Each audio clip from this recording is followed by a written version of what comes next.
సాధారణంగా anti aging ట్రీట్మెంట్స్‌లో మనిషికి ageing అనేది ఎట్లా వస్తుంది? కారణాలేంటి అని తెలుసుకునేదానికి కొంతమంది థిన్ స్కిన్ నుండి ఫాస్ట్‌గా రింకిల్స్ వస్తాయి. కొంతమంది ఆయిలీ స్కిన్ ఉంటే ఏంటి? నార్మల్ స్కిన్ ఏంటి? రకరకాల డౌట్స్ ఉంటుంటాయి. సో, యాంటీ ఏజింగ్ ట్రీట్మెంట్స్‌లో ఫర్ ఎగ్జాంపుల్ రింకిల్స్ వచ్చినాయి అనుకోండి.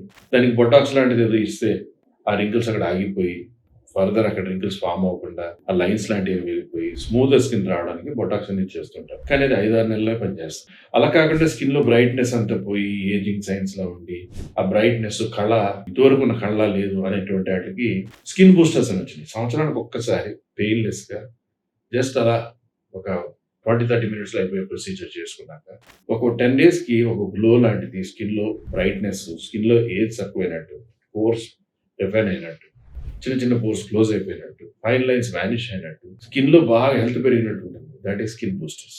అది సంవత్సరానికి ఒకసారి చేస్తే చాలు.